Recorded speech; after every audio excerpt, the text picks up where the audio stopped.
Hey, you guys settle down, settle down. I appreciate all this support here. No, for real, thank you, Ken. My name is Travis Grew, Chair of WakeLP, and thank you for coming on this Wednesday. Really, it means a lot.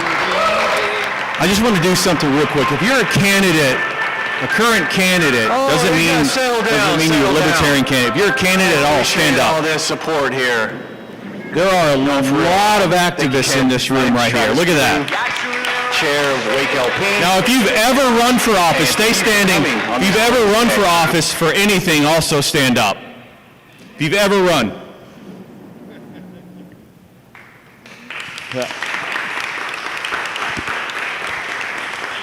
It's amazing.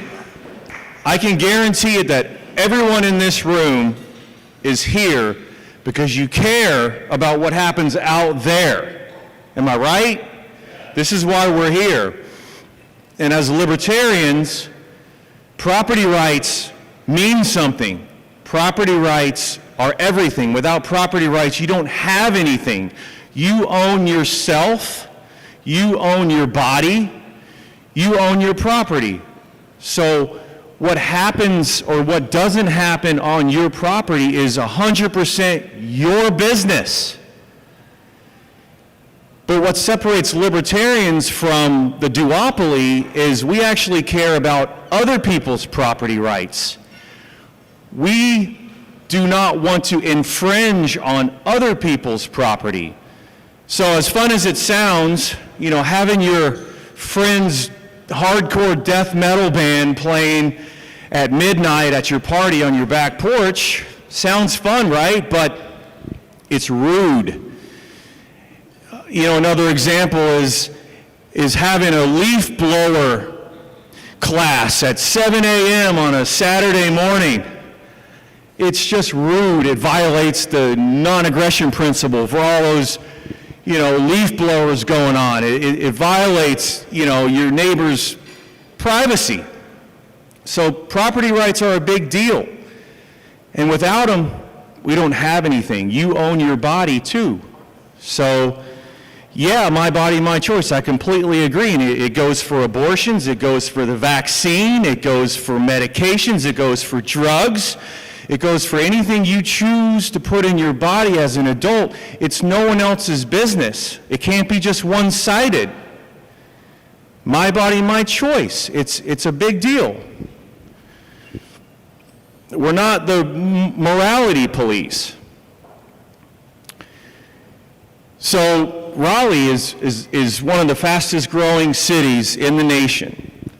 And North Carolina was just voted #1 place for business. This place is not going to stop growing anytime soon.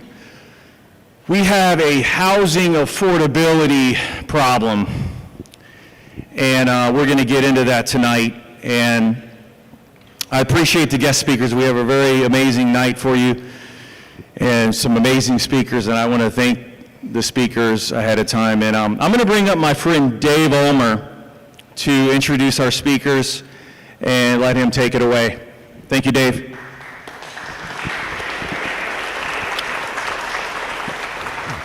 All right, so we have a few speakers this evening. The first is Eric Braun. Some of you have been around for a while. Remember, Eric spoke to us pre-COVID back in 2019, I think it was. It was right around the last time Raleigh City Council had elections. Eric's been head of the Planning Commission before, and a recent commission that looked at changing the balance of the number of people on the Raleigh City Council, what have you. You've been involved, somebody was teasing you online about the number of boards and commissions you've been involved in for the city of Raleigh, but I appreciate the service. So Eric's going to speak to us. This is relevant now because Raleigh City Council moved their elections, and they'll be in November. It'll be a very interesting and unpredictable year. Because the census was late, some cities or municipalities in the county like Cary moved to May, I believe it was. Our city council decided to go to November and then permanently move to even number years. So rather than a very low turnout, odd number year election, this will be the first time that I'm aware of where we had basically, the big election that comes every 2 years in November, also including Raleigh City Council. So that's pretty exciting. Jen Truman is also going to speak to us. She's running for Raleigh City Council District D. If you're not familiar with strongtowns.org, you should be. I think I saw some posts years ago, and Jen was like, yes, yes, and I was like, yes, that person is smart. That's basically how I took it. I'm a big fan of strongtowns.org, if you haven't heard it, and James Bledsoe will probably speak to the group then afterwards as well. We should have plenty of time. Raleigh City Council matters in Wake County, obviously, because we're the big city. Raleigh's the big city in the county, and as Raleigh goes, to an extent, the county goes. Raleigh City Council is made up of 8 members currently. That's a mayor, 2 at-large seats, and then 5 district seats. All votes are the same. The mayor has no special powers relative as far as votes to the other members. And it's basically a city manager-led city. Another thing to keep in mind if you're not familiar with how the laws work in the state of North Carolina, we have something generally referred to as home rule. So cities and counties have the authority that the state decides to let them have the authority. So that impacts things like what a city can do around affordable housing, for better or for worse. Personal opinion, I've always actually liked the dynamic of a state legislature that leans one direction being in a city that leans the other. It's kind of prevented one side from getting too out of hand, and I know we are advocates for major policy change, but sometimes it's nice to just live in a sane world in a nice city. I will highlight that with the fact that one of the things, and then I'm going to turn this over to Eric, we only need to look at Durham and the Chapel Hill area, which wanted to go for broke and have light rail. They are now out over $100 million in tax money because they don't have light rail and they're not going to get it. Raleigh City Council, for whatever you think of public transportation, is going with bus rapid transit, and that is happening incrementally.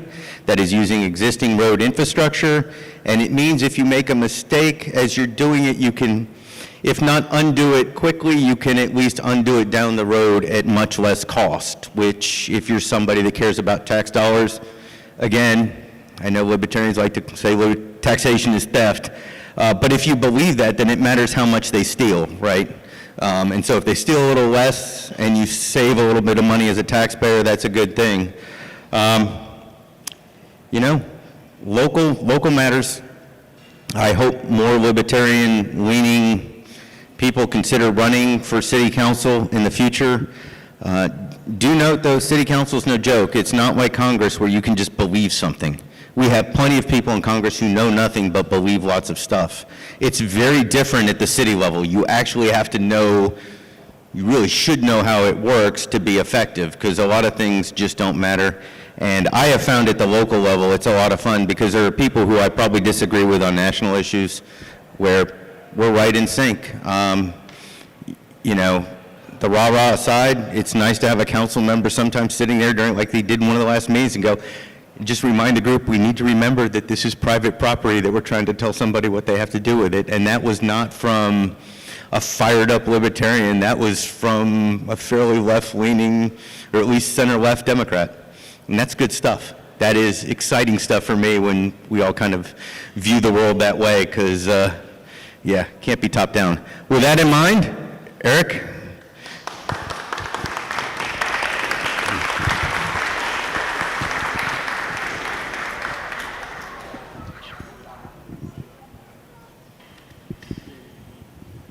I'll come around this way. So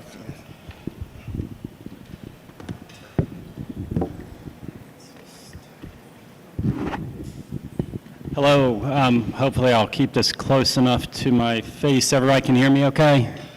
Well, thanks for having me. As Dave alluded to, this is my second time here, and I enjoyed my last visit, because I appreciate, we probably don't agree on everything, but I appreciate that I found this group to be open-minded and interested in learning about what is actually going on, and not just operating on a belief system without kind of getting to understand kind of what the framework that we all have to operate on. So I appreciate the opportunity to be here, and I'm going to give you an update it's mostly going to focus on affordable housing issues because that's really, I think, one of the prime issues that's facing the city. But I've got a couple other points I'll make, and if you have questions, feel free to raise your hand and ask me, interrupt me. I'm okay with that. I like to. I'm better at answering questions anyway than speaking. So, just fire away whenever if you feel like it. So we'll go to the first slide, and this is basically just a rundown on what the city's done since essentially the last this council was elected, that I think are some of the primary changes that will help, particularly with transit and affordable housing. And so we'll just go from the top. Right in the beginning, council legalized accessory dwelling units, and there was some question, there's a lot of controversy about whether they could be used as short-term rentals and whether they should be. The city legalized them, and they can be used as short-term rentals as well. So that was, it probably won't have a huge impact immediately, but it is going to provide some additional opportunities to put what I refer and others general density throughout the city. And then the same day, same meeting, they reduced some of the regulatory burden on cottage court, which is another type of housing form that's, they're like cluster townhouses, for lack of a better term, but they're usually going to be smaller developments with units in the maybe 6 to 8 range, but and they should be able to fit in nicely in again some of these general density areas. A lot of people don't think about the need for senior housing. As you all know, the country is growing older, and senior housing is hard to come by. And I don't know if you've had parents or relatives that have looked for assisted living. It's very expensive, and so the city used to. They had this regulation that was kind of crazy. You had to have a 5-acre minimum to build a senior housing community. So if you wanted to build a 4-unit community that had provided some nursing services, you couldn't do that. You had to have 5 acres. And if you think about this city trying to put 5 acres together, if you can even find 5 acres to assemble, you're probably not going to put senior housing on it because it's very expensive. So the city they got rid of that minimum lot size, and they reduced the, you were supposed to required to have 30% open space. They reduced that to, I think, 10%, and reduced some of the buffering requirements. So essentially, they've tried to make it easier to build senior housing in the city. So that's another, I think, something that's going to be good for the community overall. And then the big ticket items relate to transit. Raleigh always had a transit overlay district, but they hadn't applied it anywhere. And it basically just outlawed a few auto-dependent uses like gas stations and some things, but it really didn't do anything, and the city hadn't applied it anywhere. So as they were bringing on bus rapid transit, they revised the transit overlay district. So now it still has some of those prohibitions on types of auto-dependent uses, but it also prohibits one-story buildings. So anything built within the transit overlay district it has to be at least 2 stories. They've eliminated duplexes and the low density type housing, but it doesn't mean if you already are in a duplex or you have a single family home in a transit-oriented TOD, it's still legal. You're not going to have to do anything with it, but new development has to comply with the TOD.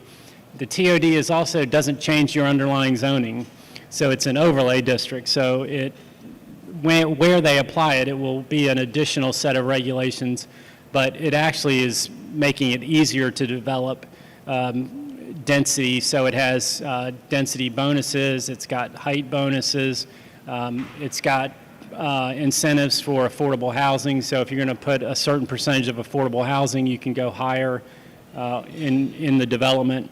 And so they changed it to make it a more effective overlay district.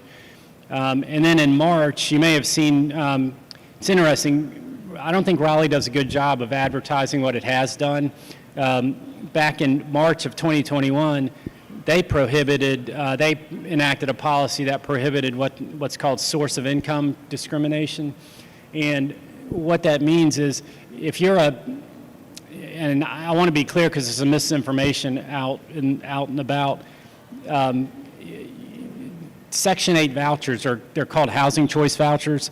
The government provides those for folks that, for affordable housing. And if you're a private property owner, you don't have to accept, you don't have to accept a tenant that's trying to pay with a Section 8 voucher. What this policy does, it says that, I see there's a difference. If you have accepted city money, any sort of city financing for a residential development, if you do that going forward, then you have to also accept housing choice vouchers, and you cannot reject folks that are trying to apply to lease one of your units with housing choice vouchers. But again, there was some concern that the city was trying to force that on just a normal private property owner. It only applies if you have accepted city incentives to build affordable housing, and it's a contract, so it's only forward-facing future agreements, and it's going to be a written contract between the city and the private developer that would accept the money. So, but it's very hard to, tenants that have housing choice vouchers, it's very hard to find housing to use those. I'm also the vice chair of the Raleigh Housing Authority, and we administer just under 4,000 housing choice vouchers, and so we have a waiting list, and I mean they're very hard to use. So it's another good step. Charlotte did pass something that appeared on its face to be more aggressive than what Raleigh did, but it's actually it's an equivalent policy, but they got a lot of publicity about it, and Raleigh had done it a year ago, and kind of it went under the radar.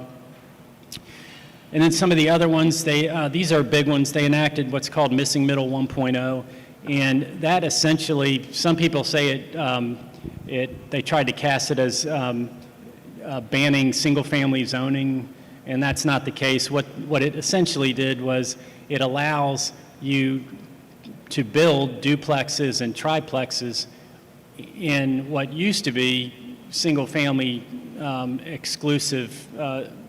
exclusionary zoning. And so again, it's a way to allow more density across the city because you might want to build a duplex or a triplex or a 4-unit development, but you couldn't do it before. And if you look around, some of the really nice small 4 to 6 unit apartment buildings that you see, we haven't had those built in years. But the people along Old Wake Forest and coming into town, there's some of those that have been, and on Hillsborough Street, there's some that have been there for years because they were allowed decades ago, but they haven't been allowed for years. So that was Missing Middle 1.0. And then they legalized tiny homes, which I think a lot of people have seen those. And again, none of these individually are going to make a huge impact on affordability in the city. But when you put all this together, it starts to have a real impact. And then here's a big one. In March of this year, the city eliminated minimum parking minimums. So you are no longer required in the city to provide parking. You can choose to provide parking, but you're no longer required to provide parking. And that's a huge additional cost that gets tagged onto housing. And so they got rid of that. They also put a cap on how much parking you can build. And if you go over a certain, I don't know the formula, but if you go over a certain amount, then you have to do some mitigation efforts as well. So the city kind of imposed some additional costs. So if you really want to load up your development with parking, the city's going to kind of, they put some disincentives in there to provide a lot of parking. And that will have a significant impact on bringing the cost of housing down in certain developments. Missing Middle 2.0 came along. One of the big components of that change was to allow flag lots, and you weren't allowed to use flag lots. So you've probably seen Raleigh has a lot of long, deep lots, and so the house, may be pushed up 30 feet from the street, and then the lot may be 250 or 300 feet deep. The lot I live on is about 360 feet deep. What this allows you to do is, like it sounds, you put a long driveway in on the property boundary, and then you can build another house. You could subdivide your property and build another house at the back of your deep lot and have it accessed by along the flagpole of the lot. And that's done in a lot of other cities, and it should, again, allow for some added density in our already developed parts of town. So we can go to so that's really that's really what they've done in terms of regulatory reforms. There may be others that I've left off, and if people have questions about any of them, please let me know. But we can go to the next slide. And these are some what I call land use actions. The city's worked very hard and I think done a good job of creating some area plans. So we have the comprehensive plan that kind of talks about the city and planning for the city, kind of on the macro level. And then in different parts of the town, there's numerous small area plans. And the Six Forks Road Corridor Plan was adopted a number of years ago, but it's just starting to be implemented. But it's going to provide for dedicated bus lanes and more pedestrian and bike facilities, separated bike facilities, separated pedestrian facilities. The Midtown Area Plan, Capital Area North, all of these plans are essentially modernizing and focusing on providing more opportunities for pedestrians, bike infrastructure, transit, and guidance as to how we can do more affordable housing. And then Jen was served with me on the Dix Edge Area Plan, and that's the first, I think it's the first effort the city has made to, they actually paid for, forgot the name, the neighborhood ambassadors. So they actually hired people to go out and work, that lived in the community, to go out and actually reach out to people to get more involvement and public engagement, because I think you all are aware the silent majority exists, and there's quite often very small groups of vocal people that have an outsized impact on what's going on in the city. And the city is making an effort to find ways to get more people that don't normally show up at community meetings to show up, and so we get a more full and complete picture of what the community actually wants, and not just from the people like me and others that show up at all these meetings and are involved all the time, because you're going to hear about what we want, but what we really need is to hear about the people that work, hourly jobs, that have kids and daycare issues, and they don't have the luxury of taking off 2 or 3 hours in the middle of a day for a community meeting or at night. And so the city is making an effort to figure out ways to engage more people, and Dix Edge Area Study was the first time that particular effort was made.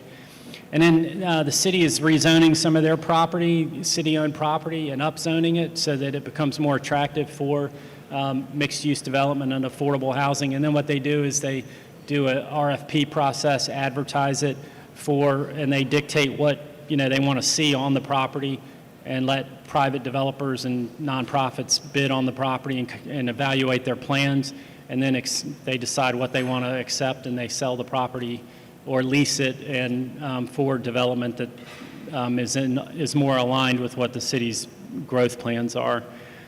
And then going back to the transit-oriented development, the TOD, these rezonings, Z18, Z19, and then the one that hasn't been assigned a number yet, those are all rezonings that are going to apply the transit overlay district along the BRT routes, so that that's really the way that the TOD is applied, these rezonings, and they are designed really to implement BRT to encourage more intense development within walking distance of a bus rapid transit line, because that's where if we're going to invest our money in infrastructure, we want to make sure that the most people that, we want to make sure that we maximize that investment. And the way to do that is to have more people live close by.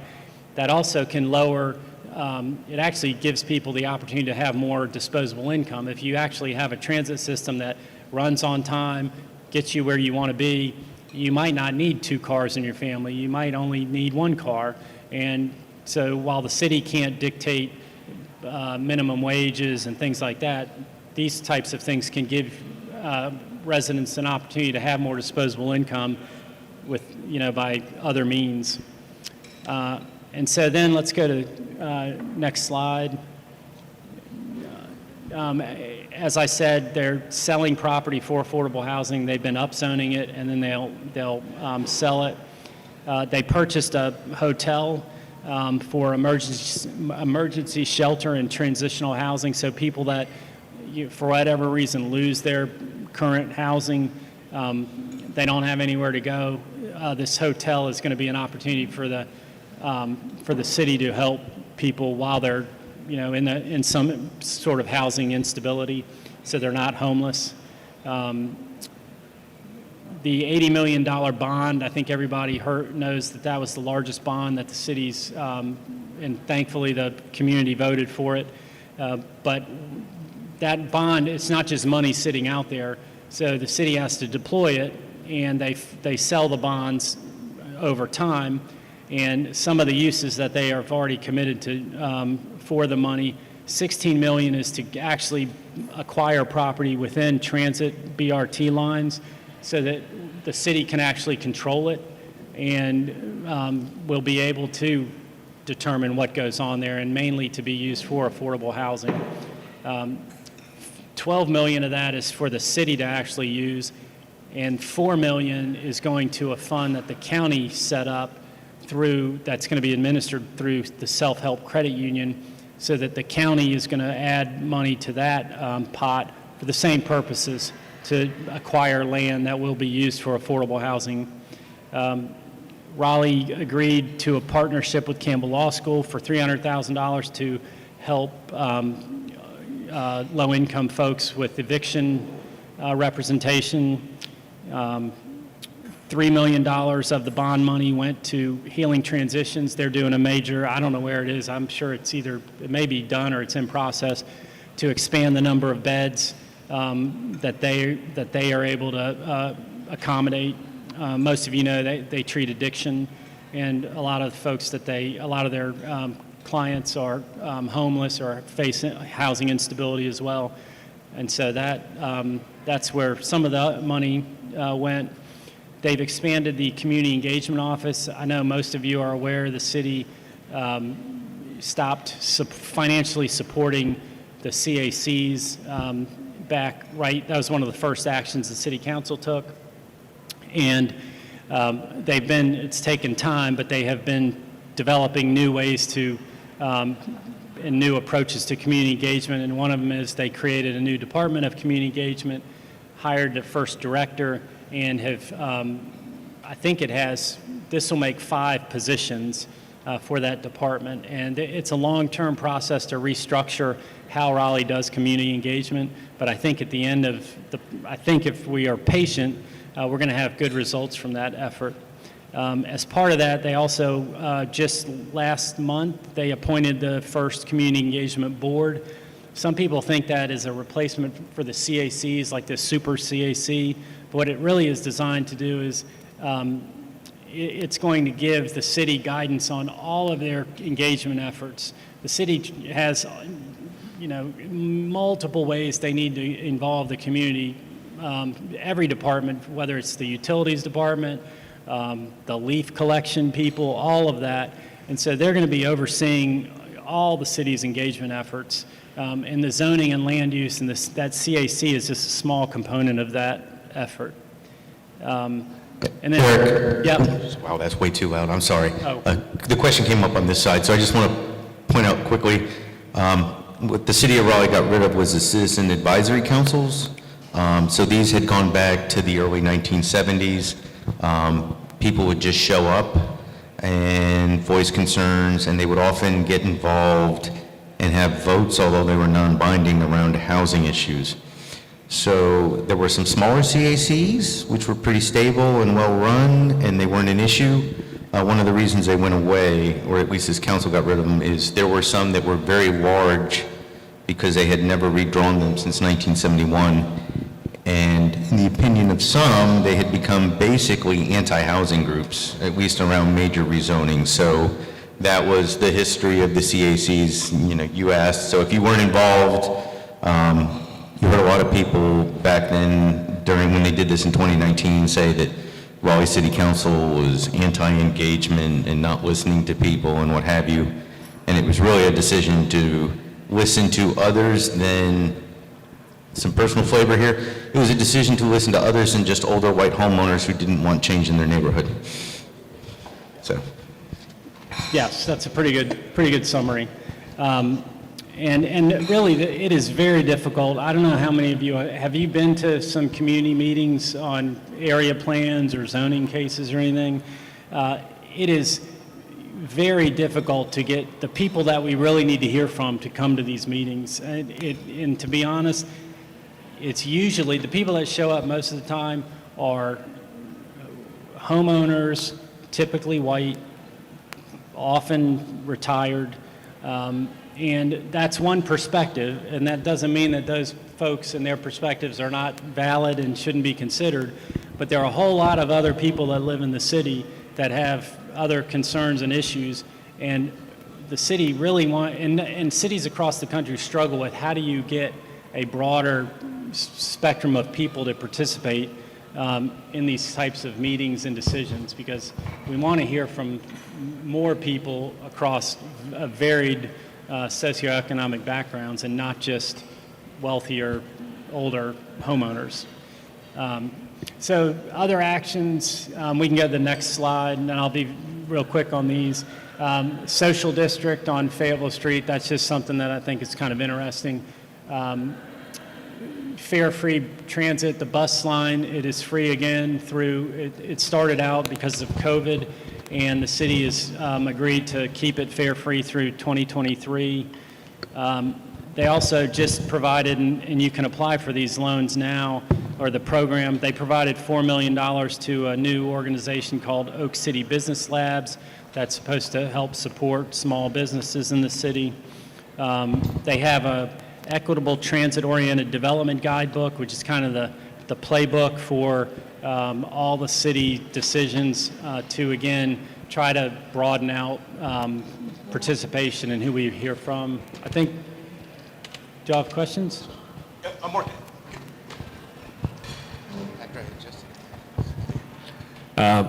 Okay, good. I did a little bit of research on the what's called the social district that for Fayetteville Street, and I was actually curious. I would have expected that Glenwood South would have been the first social district that would have been selected. I know that there's supposed to be, the city council is supposed to be looking into what other areas might be added. Is there a particular reason why Fayetteville Street was chosen before, and where the boundaries were set where they were? I don't know. I don't know why that. Well, Fayetteville Street, I think they need to do something. I think my impression is that it's a struggling area, so they were trying to. They thought that this would help. That social district would kind of help reinvigorate Fayetteville Street. I think. You can probably suspect I don't hang around down Glenwood South very often. I don't think they need to invigorate what's going on Glenwood South. So I think there it's an issue of how do we balance the late night activity and the bar and things like that versus the neighbors and and Fayetteville Street. I think it was really for an economic development and invigoration kind of approach. So I think that's why, and it's new, and so they decided they're gonna see how it works here, kind of as a trial run, and then tweak it and refine it to see how it might be applicable other places. Yeah, and because I know there's at least one person here who won't admit it, the social district is basically open container Yes. for adult beverages in a certain boundary. So the theory being, with a special cup, plastic, whatever, you can go into a bar, and then you are in a great mood and want to spend money, and you walk out, and then walk into a gift shop with your wife and accidentally spend $100. So Yeah. just like happens if you visit Nashville last week. So with that social district, why can't we do that citywide? I mean, I've been to Vegas, I've been to New Orleans, and you don't have people crazy fighting on the streets. I mean, you see it, but you see that here too. I mean, why have a selected area chosen by government to pick where you can be free? That is above my pay grade. I don't know. So I'm not. That's a pure political decision, and so I don't know. So the last thing I'll touch on is the public project.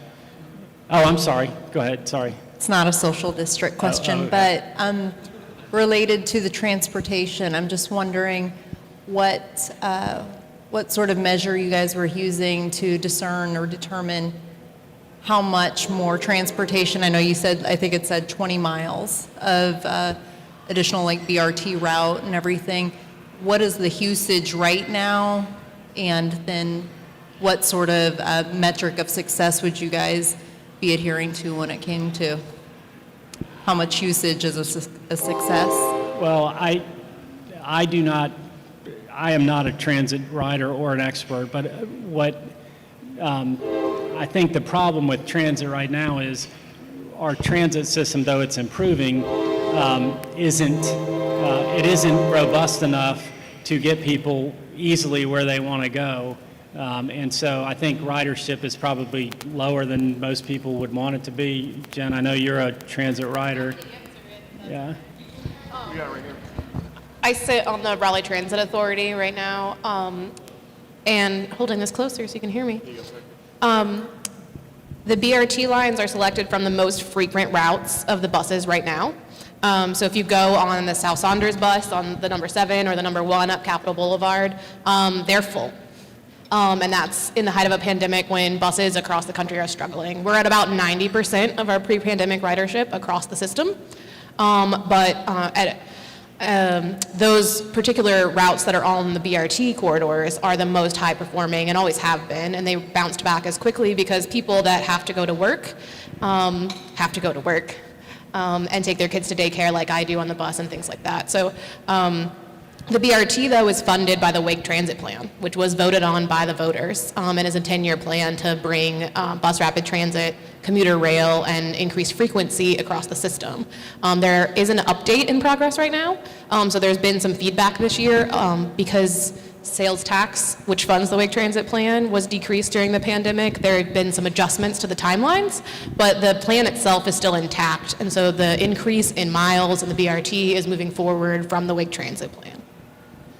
And just to add, that's one thing that people kind of forget, this BRT and the Transit Overlay District and things that the city's doing now, those were all approved by voters in 2016 for the Wake Transit Plan. So these are things that, and we have so many new people in the community, they don't remember or they don't tie the fact that voters approved that plan, and these are things that are happening to implement that plan. And so the city's council is obligated, to carry out essentially what was included in the Wake Transit Plan, and so that's what they've been doing. Yes, sir. Me not paying attention. Thanks. So going back to the social district, you said it was based on economic reinvigoration of the area, correct? That is, and I'm not employed by the city, and I was not involved in that. That's my opinion about what the reason they chose that area. But I don't know what all the policy they were thinking about. So you wouldn't be able to speak to the actual reality and any understanding of economics regarding reinvigorating that area? I mean, it's beyond kind of what I'm qualified or prepared to talk about. I could probably, if you want me to help you, I can probably find out some information. We could talk afterwards. I'm happy to. Thank you. Yeah. And I know we're getting close to Yeah, wrapping we're going up. to do one more question, then we're going to, I want to do like two trivia questions, and then I'll be done. Okay, so I know what BRT stands for, but what does it actually mean? Is it different from the other bus service? What does it mean? It is, yes, it's a more robust system. It's a hybrid between light rail and traditional bus. So, and there's kind of ranges. I don't know if people have been to Cleveland or they have a pretty robust BRT system. You wouldn't really know. You might think it was a light rail system, but it's more permanent. It has level boarding, so people like me can easily get on. You can get on with strollers and things like that. And the buses are bigger, and they have, in certain places, they're going to have dedicated lanes. They're not going to mix with traffic. Some parts of the city's plan are going to mix with traffic, but it's basically a hybrid between a light rail system and a traditional bus system. so we didn't do light rail like Durham and Chapel Hill tried to do and lost over $100 million in planning. With the bus rapid transit, the goal is generally, if you can, you give them a dedicated lane, but it's a dedicated lane of pavement that already exists. And if you screwed that up, that's why I like it, you could always undo what you screwed up. And then the bus is larger and comes every 15 minutes. Instead of the bus stop being weeds and a small sign, it's an actual platform that's covered and protected from the elements. So it looks like light rail a lot of ways. It looks similar, but it's still a bus and using paved road. Does that help? Well, that's the point. It's meant to replace it. You use this instead of light rail, and it costs a lot less. Yes. So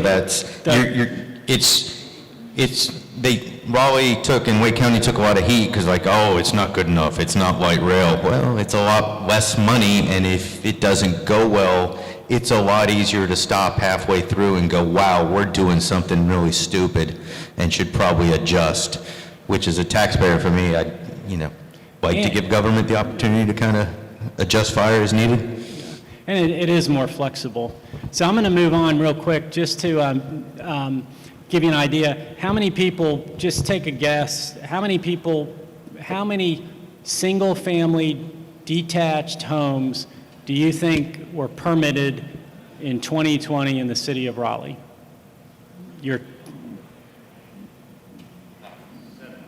Let's say, do you think it's more than 100? Do you think it's more than 1,000? Well, I'm surprised that.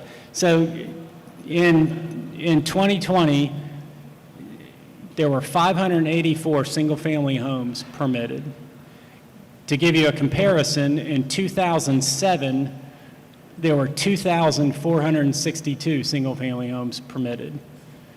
And total residential units and you can go to the next slide, total residential units in 2007, there were 6,129 permits issued. And then if you go to the next slide, in 2020, there were 3,227 total residential units permitted. And you can see after the Great Recession, 2010, there were only 1,260 units. So while it may feel like the city is growing so fast and we're producing all, and you see these apartment buildings going up, we are actually building a lot less than we were 10, 20 years ago. And so while the demand is higher, we're not producing enough, and you all libertarians, it's a supply and demand issue. We are not producing enough units to slow the acceleration of the cost of housing. And some of these regulatory changes that the city's made, and we're not getting any more land. And so the only way to really produce more houses is to go up or put more on existing parcels. And so the city's kind of taken a broad approach to that, and they're trying to let this happen in a number of different ways. Naturally, it's going to take time to resolve it, but I would say the last 2 years there's been more regulatory changes that are going to produce significant new housing stock in the next 5 to 10, 15 years, but it's going to take time. So, and then well, that's all. And I want to also just say, I want to plug my organization, Raleigh Forward. I founded it earlier this year, and please feel free to take a look at our website. We are trying as an organization to provide educational, fact-based information regarding what's going on in the city on 3 themes, basically: housing affordability, community engagement, and what I'm calling community prosperity. We are a wealthy community, but but the wealth is not being enjoyed by a broad enough segment of our city, and we don't want to become, I don't think, a Seattle or a Portland where we have, it's basically what I call an enclave of the wealthy. We want to, if you work here, you ought to be able to live here if you choose to. It's fine if you don't want to live here, but if you work here, it'd be great if you could also afford to live here. We would love to have our teachers and police and fire be able to live here, and it's getting harder and harder. So that's our mission, and please, I'd love for you to take a look at our website, and if you have any questions, you can always reach out to me. My contact information's up there, and thank you for having us here today.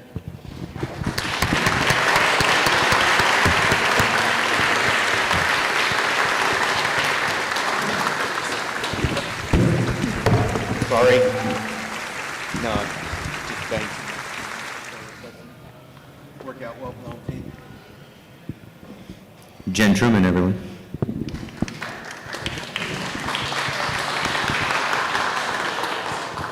Thanks, y'all. Thanks for inviting me. I'm glad to be here to talk to you guys. Like David said a while ago, I'm running for District D, which, if you don't know, or because the lines have moved a little bit, is from Wade Avenue all the way around south to Wilmington Street. And if that still doesn't make any sense to you, there is a map on my website, so you can tell whether you can vote for me, or I can help you out with who else on council might agree with some of the things I'm going to tell you. I have flyers, and I gave them out, and this is my campaign pitch, is that together we can build a different and better Raleigh. And what I mean by that is that for the last half century, Raleigh has been, like most cities in the country, moving towards less and less ability to agree with your neighbor on what you can put in your own yard. And I have a long track record of advocating on behalf of neighbors for projects that make sense to be in their neighborhood or in their own backyard. And I think that we can do that by being optimistic. I don't think we need to call names. I don't think this is a yes or no game, though many people want to say Jen's the YIMBY candidate. I'll take that label if you want to give it to me, but what I really am saying yes to is welcoming new neighbors, creating more affordable housing, improving our transit system, working with developers so that they can give us the spaces that we want to enjoy and be out. My architecture firm designs bars and restaurants. We didn't design this one, but we've got some other ones here in the social district and on Glenwood South that you can enjoy because we work with customers and patrons to make those spaces happen. And I also think that we can pay our employees fairly, and by that I mean all of our employees. And a lot of these values didn't come because I decided to run for office. These values are why I'm now doing this crazy run for office. I started caring about sidewalks and bus lines because I was using them or not being able to use them when I was a young mom, when I was a student at NC State who graduated and started my family and had to take 3 bus transfers to take my kid to daycare so that I can take 2 bus transfers to get back downtown to work at the office. And that involved carrying him attached to my body across that horrible bridge on New Bern Avenue that has absolutely no sidewalk on it while cars went whizzing by. You know, I rode my bike here tonight because I still live that. We've got 1 car in my family. And those experiences sat differently with me than they did with some of the folks Eric was talking about that can't make it to city meetings, because I'm trained as a transportation engineer and I'm trained as an architect. And so when I started walking around the city and bussing around the city, noticing those things, I said, wait a second, this doesn't have to be this way. There are rules about this. We decided it should be this way. And so I started showing up and speaking up. That started with accessory dwelling units, because Raleigh was the only city in North Carolina since somewhere in the 60s or 70s. No one can track down the exact date when they became illegal. But since the 60s and 70s until 2 years ago, it was the only city in North Carolina where you couldn't build a cottage in your backyard for someone to live in. And I need to do that. I haven't saved up all the money to do it in my own backyard yet, but I started showing up and saying, hey, maybe we need to do this, alongside many of you guys. And more recently, that's involved advocating for the bus rapid transit and the transit overlay districts that Eric Braun just talked about. I'm glad he got to talk first, because now I don't have to list quite so many things.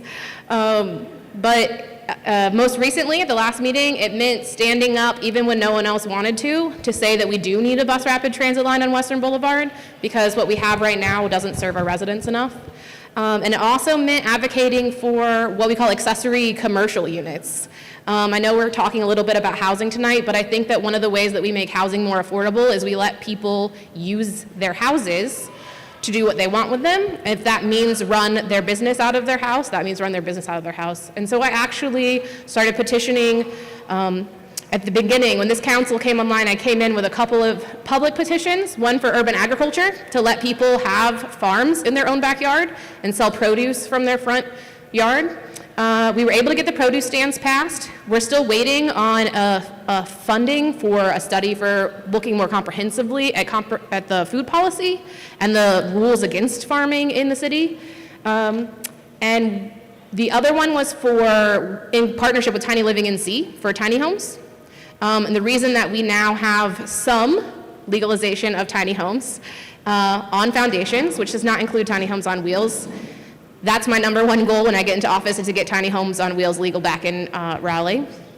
And then also, I think that I'll finish by saying there are a lot of pieces to going in to all of the policy that happens, and what you want is someone whose decision-making you can trust on policies that come forward. You want someone who is willing to listen, and I have a track record of doing that.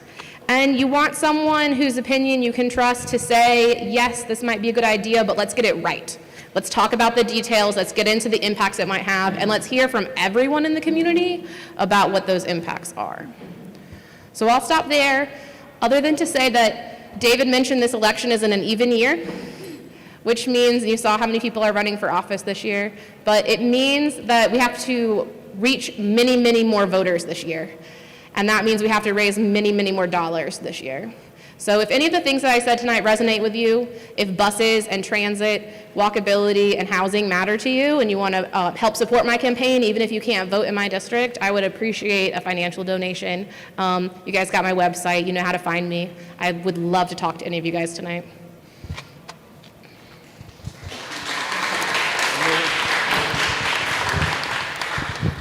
Jen, thank you for coming. I just had a quick question. What is the objection of having a garden in your yard? I don't understand that at all. Now you know why we made the petition. So I will say that by making the petition, we were able to clarify with staff that it is not illegal to have a garden in your yard. But it may not be legal to sell the things from the garden in your yard. It's a great question. It's a great question, and we haven't gotten a good answer. No. This is the city zoning issue, and we're hoping that the accessory commercial units actually apply. Really, it was because no business was allowed to be in a house without certain permitting, and those certain permits were home occupation permits, which had to be inside the structure. And so we're hoping, and we haven't gotten interpretations on this yet. I've got a long track record running Second Saturday festivals. I know a lot of urban farmers in Raleigh. And we put in that petition with over 30 organizations, and we're hoping to get some clarity with the new accessory commercial units, and also through, really what we asked for was a comprehensive food policy study. We said, let's speak the city's language, you've got CARES Act funding, let's use that CARES Act funding to help someone live healthier, run a business, do things right here in Raleigh. And actually, I believe the mayor might talk about that at one of her upcoming committee meetings, so hopefully we're finally getting traction. Jennifer, thank you so much for running, and thank you for being here tonight. I know it's not easy to run for office, so thank you for doing that. And I was hoping you could talk to this group a little bit about your involvement with boards and commissions, and I believe we met actually at a CAC event. So can you talk about how people can get involved with that kind of thing? Sure. I will say I was secretary for the Southwest CAC, which was one of the more welcoming and diverse CACs in the city when they existed. When the city disbanded CACs, we said, okay, well, we're a community group, we'll keep meeting, and didn't put up much more fuss than that. So we're now the Southwest Raleigh Community Engagement Forum. And I just stepped down from sort of organizing that in order to run for the campaign, but the other organizers are really great and welcome. And we've met every month virtually since the pandemic started and continue to go strong. I've also served on the Dix Park Master Planning Committee and the Dix Edge Area Study, both of which I live off Lake Wheeler Road. Dix Park is in my backyard, but Dix Park also has an impact on residents across Raleigh. It's our central park, and it's a park for everyone. And early in the design process, it became really clear that the way we designed Dix Park was going to help us be more innovative in the way that we design our parks and our plans from there on out. The Dix Edge Area Study, we were able to kind of expand on that and be even more welcoming. We had meetings in the park with tamales. We had meetings in the park where there were Spanish and English presentations. There were neighborhood ambassadors, and city staff was so excited to have those ideas come from the leader group, but they needed citizens to get involved and say, please let us do this. They could go back to the bosses and say, we're gonna do this because they want us to do it. And then finally, I'll say that I currently sit on the Raleigh Transit Authority, which is in charge of what we do with our buses and how we pay our bus drivers and what we do with the BRT. So I have a lot of interest vested in buses, and I think I finally was loud enough about them that they said, why don't we put you on the board and then maybe you'll stop complaining to us. Thanks, Amy.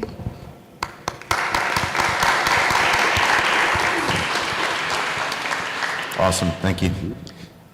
Oh, we dropped some papers.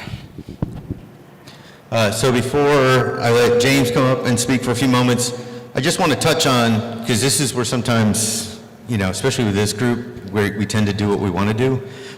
It was illegal for a while in Raleigh city limits to, if you had a small little operation, somebody would drop off a computer, like a home computer, and you would fix it, order parts, and give it back to them. Them driving to your house and dropping it off and you fixing it in your house, technically wasn't legal. So, you know, home computer repair out of your home, that little side job your teenager did or that you did, wasn't legal. But you should have heard some of the opposition to allowing this, because that's not what people would imagine. You had people, you know, at one point imagining somebody manufacturing, you know, almost hundreds of firearms in their living room. Now, I know this group probably doesn't oppose that, but that's where we were at, you know, or we would be doing diesel engine repair, you know, in our driveways. And that's the problem, is this council, as pragmatic as I am, has been very good. They've done a very good job at least beginning to loosen up on some of these things, so we're less shocked when we can't find out, or when we find out what we can't do. James?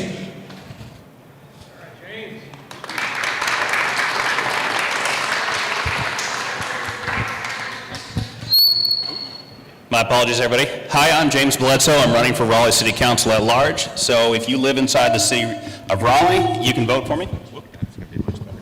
There we go. Okay.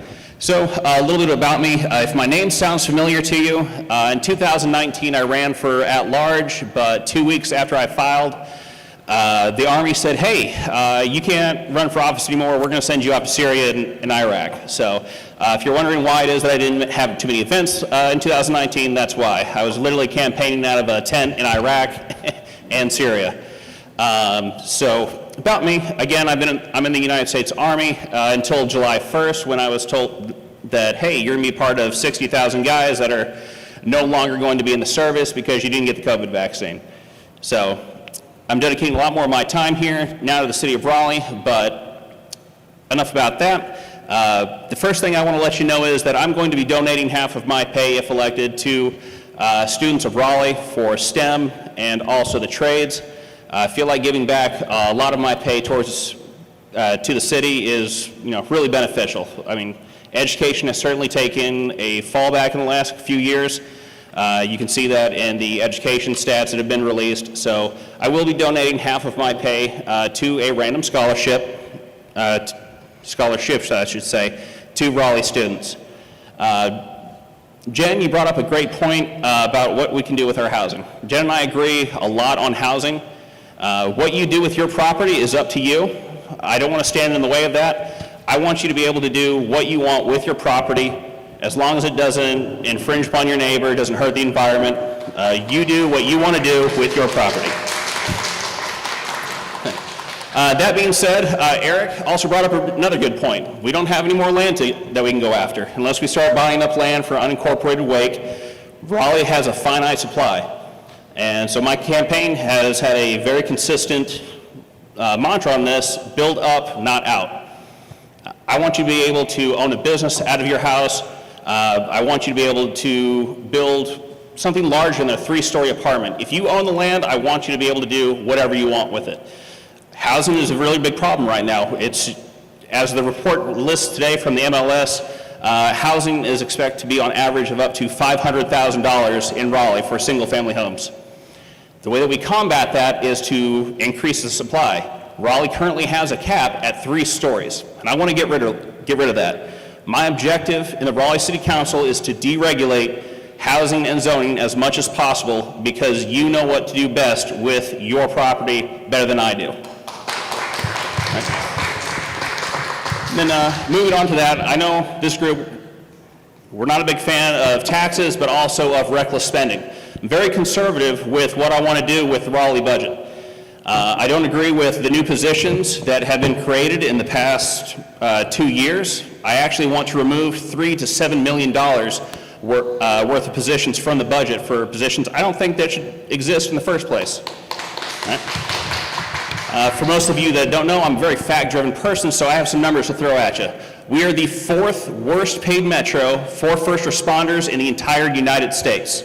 Up until August 1st, when the new budget is put in motion for first responders, our Raleigh firefighters could not afford to live in the city because they were making less than $12 an hour.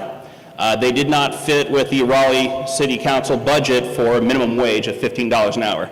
So while every single city employee was able to get $15, the city basically raised the bird up to the firefighters, which they do not like, and I will go on as many rampages about that as I possibly can. Our city council does not like its firefighters or its first responders. They do not like that they pay them to sleep on the job, even though they're on call. So I'm running to give a much better environment towards our first responders, to increase their pay so that 97% of our firefighters and police officers can live in the city. If you work here, I want you to be able to live here.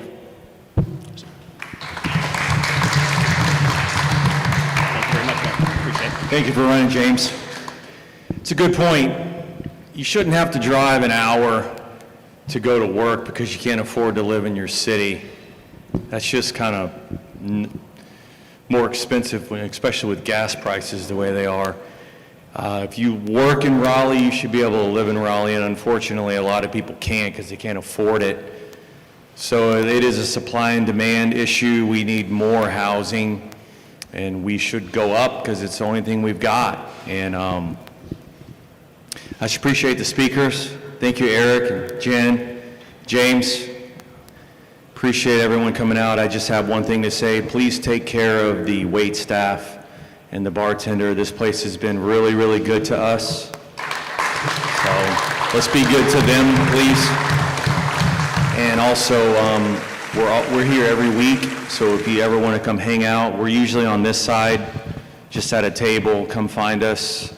All are welcome all the time.